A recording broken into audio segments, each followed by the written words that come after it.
Welcome to The Outlet, an OTG production.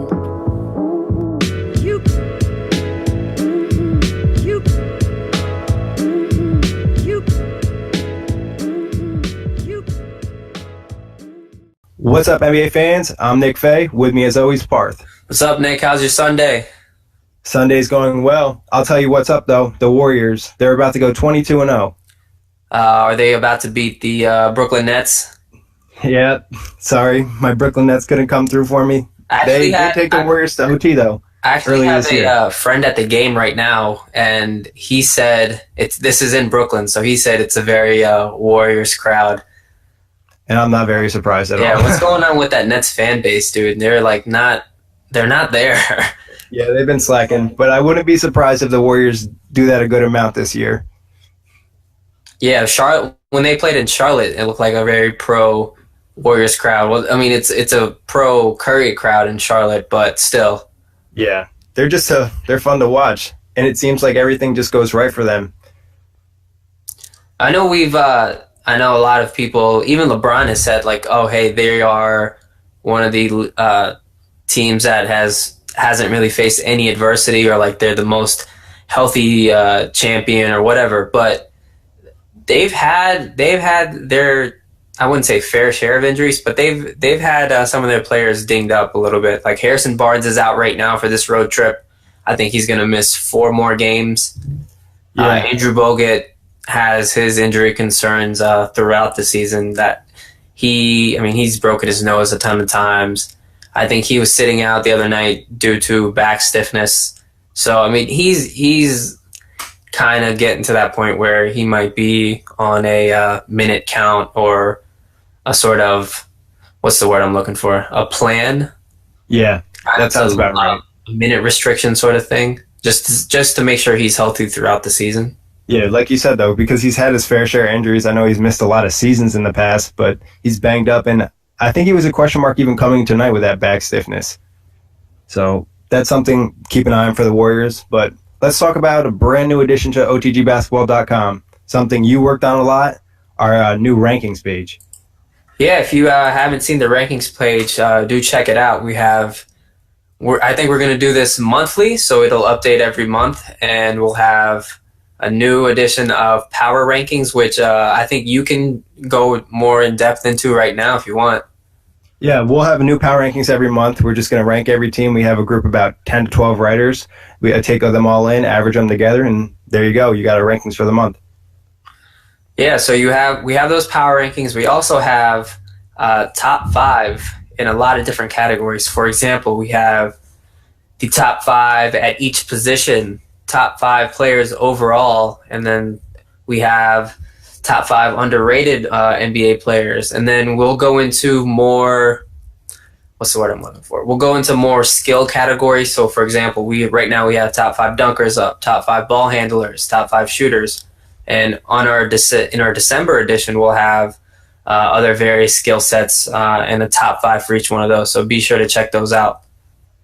Yeah, it's definitely interesting. It's something fun to check out. I know people love to rank things. So what was the craziest ranking you got from one of our writers? So the way it works, or the way I decided I wanted it to work, was we email all of our writers, and I think we have maybe 10 to 12, like you mentioned, working on all these rankings.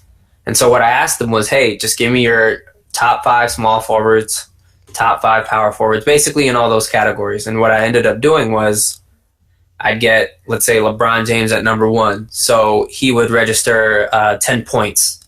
Kawhi Leonard at number 2, he'd register 8 points. Paul George at 3, he'd register 6. The 4th spot would get 4 points, and then the 5th spot would get 2 points. And then basically you add all those up, and that's how you got the rankings. And so a lot of these rankings are a little mixed between this season and previous years, or just what people have done with their resumes.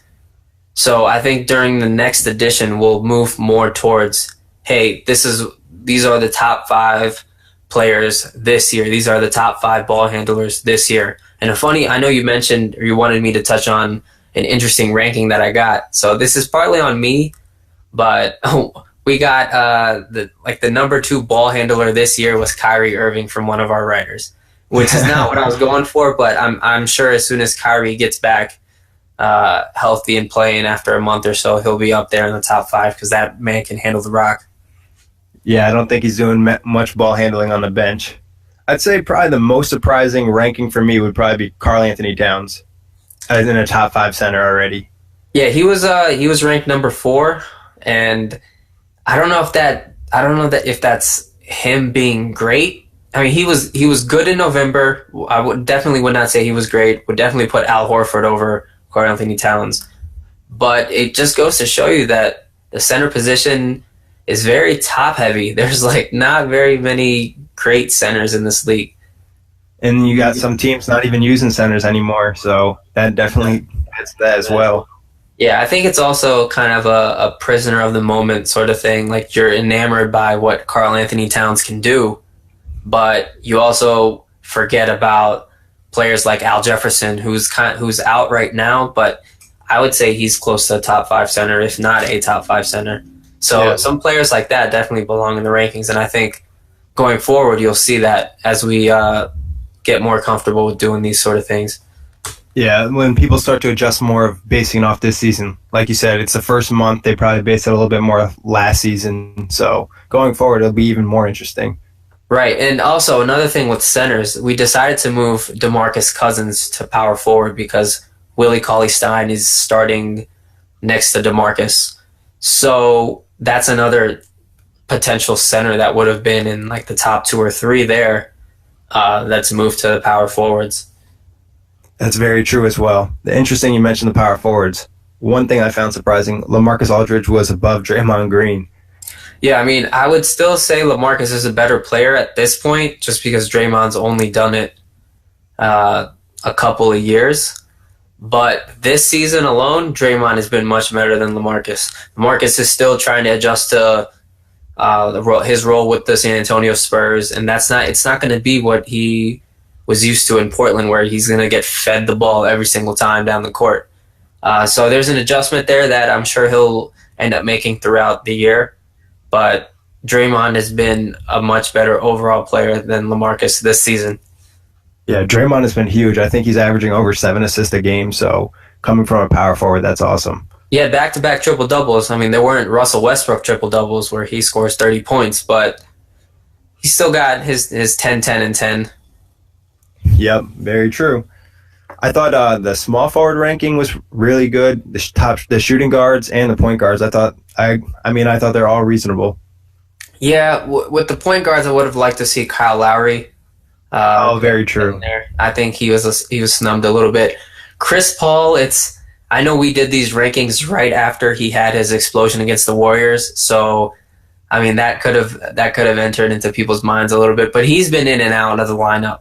And so I think there's a more deserving candidate based on this year to make it into our top 5 in terms of point guards. I think that's Kyle Lowry. Yeah, I would agree with that. That's a fair swap right there, especially considering the way Lowry's played. I know we're talking about last month, but his last few games have been huge. And it's nice to see a bunch of Warriors in here. No wonder they're so good and undefeated so far. Steph is the top-ranked point guard, the top-ranked overall player, the top-ranked ball handler, and the top-ranked shooter. So I mean, he's a skilled dude, man. He's a guy of many talents. Yeah, that's a crazy skill set. But let's talk about FanDuel. We just mentioned Kyle Lowry. That's somebody I want to keep an eye on. His last 3 games, he had 64, 44, and 46 fantasy points. Those are some big numbers. And the Raptors need him to step up because Valanciunas is out, so a little extra scoring from Lowry doesn't hurt. Another guy who's got a surprising start the other night was OJ Mayo. He started at point guard. The Bucks are banged up at the guard position, but Michael Carter-Williams got the bench. So Mayo was able to start, and he picked up a good amount of points. Then for the next thing, I wanted to ask Parth a little bit because it's concerned with the Miami Heat. I know Luol Deng's still banged up, so who would you rather play going forward, a Gerald Green or Justice Winslow? It depends on. Gerald Green's kind of a heat check sort of guy, and I think a majority of his points in daily fantasy will come from him scoring actual buckets. And so I think most of his points will be through buckets. And Justice Winslow is the type of guy who affects a lot of different things on the court. So he'll be playing defense. He could get you a steal. He could get you a block. He could get you a rebound. But he doesn't have the scoring upside that Gerald Green has. So, I mean, it's hard to pick one just based off, I don't know, you wouldn't know how the game is turning out. Sometimes, I would say that if there's, especially with Luol Deng out, if there's a dominant small forward or a two guard playing against Miami, I would expect Justice Winslow to get similar or if not more minutes just because he has to defend. And with him on the court, he does a lot of different things to affect his fantasy output. So I would say it depends on the matchup. You have to really look at who they're playing. But I think Justice has a higher floor but a lower ceiling, and it's opposite for Gerald Green. I would agree with that. He might give you maybe 5-10 points just based off his scoring, or he could go off and have a 25-point night and get you some money on fantasy. Yeah, so I would agree with that. Winslow's a little bit more consistent, where Green is hot or cold. You catch him on that night when he's getting 20 points and plus, that's really going to help you in fantasy because he's not a high cap player. Right, yeah. They're both not high cap players. So I mean, it really depends on the matchup. That's what I'd go with. All right. So then another guy who's been cooking lately, Anthony Davis. Early in the season he struggled, but last 4 games he's had over 50 points in each of them, so he's a nice one. We mentioned injuries before. Valanciunas is out. I know Tyson Chandler's banged up too, so Alex Len and Bismack Biyombo are 2 low-cap guys. Keep an eye on. If they have a nice matchup, definitely play them. I noticed last night during the, I think it was last night, Toronto and Golden State. I don't know how to pronounce his name, but it's Bebe. It's his last name starts with an N. Yeah, I know who you're talking about. I definitely don't know how to pronounce his name. I don't want to say Nicaragua because that's a country and not this dude's name, but it's something like that, man. But he had a great game against the Warriors. He has a fro. He's tatted up. You can look him up on Toronto's website or NBA.com or something. But pay attention to him while Valanciunas is out. Yeah, that too, and I think he's a fan favorite too. So yeah, they love him. They love him. But let's get into games of the week. Yeah, so last week you did not have a good week at all. You went 0 for 6. Yeah, unfortunately. Terrible. You picked your Brooklyn Nets to beat the Knicks, and that didn't really work out for you. It's okay. I was lucky enough to have Aaron Rodgers throw a touchdown pass at the end of Thursday night, so that I was able to enjoy Friday's loss. Fair enough. And I was lucky enough to go 3-3, so the rankings coming in, I have 16 wins, 8 losses, and you have 11 wins, 13 losses. So you're fighting to get back over 500, and hopefully you'll be able to do that this week. Long season. Hopefully I can start a little streak right now. All right, well, let's get into games of the week. First, leading off tomorrow, Monday, December 7th at 8 on NBA TV, the Celtics at the Pelicans. Oh, that's a good matchup. It's at the Pelicans. I'm going to go with Boston. Boston's been hit and miss, but some of their games they've played really well, and they've made it really tough on the other team. Yeah, Boston's an interesting team. I write about this a little bit. They can beat Miami one night and then lose to the Pelicans the next night. So I think that's going to happen. I think New Orleans is going to get the victory over Boston.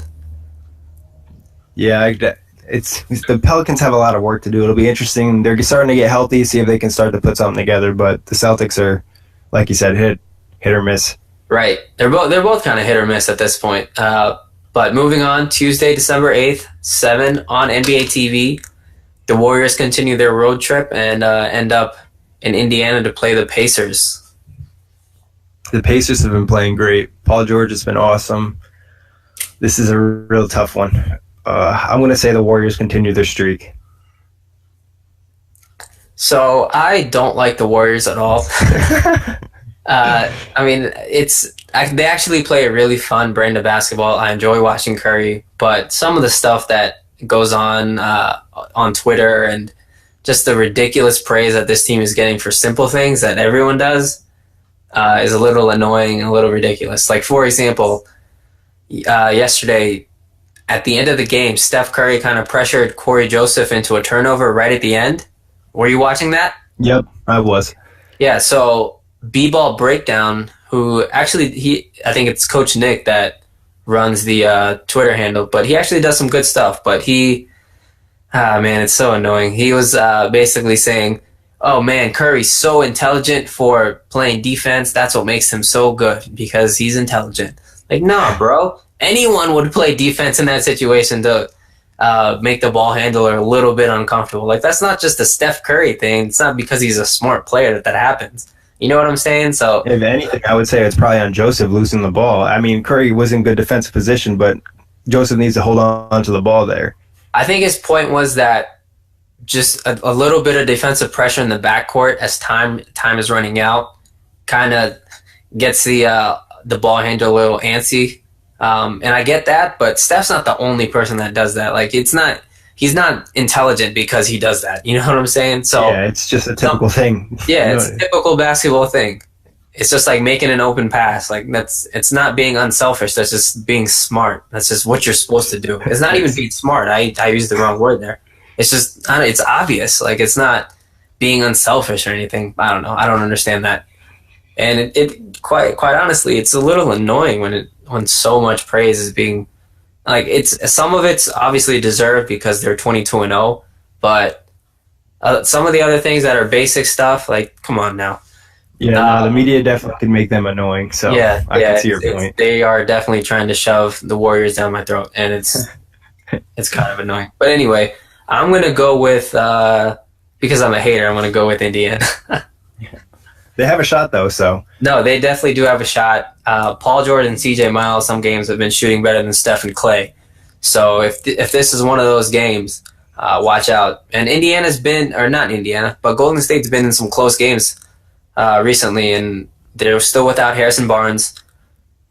And it's almost that kind of time where they're on this road trip. I think they're due for a dud. Eventually, you think it's got to happen, you know? Yeah, on this road trip, they're due for a dud, and one of these teams comes out on fire. And it could be Indiana. Paul George has been playing like an MVP, but that's way too much time spent on one game. Let's move on. Wednesday, December 9th at 8 on League Pass. Orlando at Phoenix. Wow, this is a tough one, too. You've been doing some really good picks on these games of the week. Thanks, man. Appreciate that. And you got me struggling with the picks, too. I mean, they're obviously good picks because you went 0-6 last week. Yeah. I'm gonna go with Orlando. Like, I've been watching Phoenix, and they've just been like blowing the games late. So I'm gonna go with the Magic. I'm going to go with Phoenix at home. I think it'll be a close game just because Orlando's in a close game every single night, it seems. But I think Eric Bledsoe will be the difference. Yeah, him and Brandon Knight have definitely been playing well. Can you believe that Milwaukee moved Brandon Knight just because they didn't want to pay him, and they brought in Michael Carter-Williams, who's all of their point guards were out last night, and dude was still on the bench. Yeah. I think they were without Tyler Ennis, they were without Jared Bayless, and I think they were without another guard. Vasquez. Yeah, they were without Vasquez as well. And Michael Carter-Williams, who's been coming off the bench recently, still couldn't find his way in the lineup. Yeah. He played well, though. I will give him that. He played well. And I think they won because of him, because he had such a good game. But, yeah, I would much rather have Brandon Knight than Michael Carter-Williams at this point. Especially the way they're each playing this season. Right. I know the salary had something to do with it. They didn't want to pay Brandon Knight big money. But Brandon Knight's been really good for Phoenix. Okay, on Thursday, December 10th at 8 on TNT. This is the first game of the doubleheader. Clips at Bulls. I'm going to go with the Bulls. The Clips are banged up still. I'm curious to know if Chris Paul play. That might change my decision, but I'm going to go with the Bulls as of right now. Yeah, you can't change your decision because this is taped and it will be out before we know who's playing in this game. So I'm gonna go with Chicago as well. I just think they've been a better team lately. They're 7-3 in their last 10, and the Clips are just 500 in their last 10. And the Bulls, they were in first place in the East just for like a day or until Miami took that spot. I think Miami's number one right now. Cleveland's been on a little free fall, but I think Chicago's gonna beat the Clippers in this Thursday night primetime game. All right, moving on. Friday, December 11th, 2015. It's almost 2016, which is kind of crazy. 9 p.m. on League Pass. The Wolves at the Nuggets. I'm going to go with the Wolves on this one. I like the way Wiggins and Towns have been playing. The Wolves have definitely surprised me this year, too. And the Nuggets have played better than I thought they originally would as well. Yeah, the Nuggets have been better than you thought. I think you had them ranked 29th in our NBA preview. But, I mean, I remember talking in that preview, too, like, hey, what if I know that they restructured / re-signed Wilson Chandler and Gallinari. I remember bringing up, like, hey, this could be a shitty situation in terms of they put money into these guys and one of them gets hurt. And lo and behold, Wilson Chandler's out for the year with, I think, a labral tear in his hip. Which really sucks because he could be another dynamic player. But in his absence, Gary Harris has been pretty good. Will Barton's been awesome. And I think he was our number one most underrated player thus far in the season. I like Denver in this. I think Denver, even though they don't play that up-tempo, major up-tempo style that you'd think they would at home, I think they get the better of the Wolves in this matchup. It should be a good matchup. A lot of good rookies in this game. You got Towns and you got Moutier. So. Right.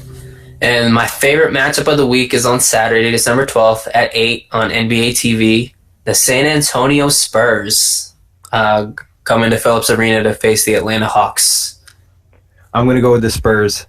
I feel like they've played the Hawks recently and they blew them out, and I really like the way the Spurs are playing. They're kind of flying under the radar with the Warriors doing so well. Everyone's kind of forgot about them. Yeah, everyone has forgotten about the Spurs, and they did lay the smack down on Atlanta a couple weeks ago, beat them by 20. I think this game will turn out a little bit different. I don't know if Atlanta will win, but I think it'll be a much more entertaining game than the other one. So I'm going to agree and go with the Spurs here. But I would not be surprised if Atlanta won this one. Yeah, Atlanta's starting to get healthy. I think Ken Bazemore's back, so that definitely helps them out a little bit. But that wraps it up for today. Thank you guys for listening. Enjoy your week. Make sure you watch all these games and follow us on Twitter at OTG Basketball.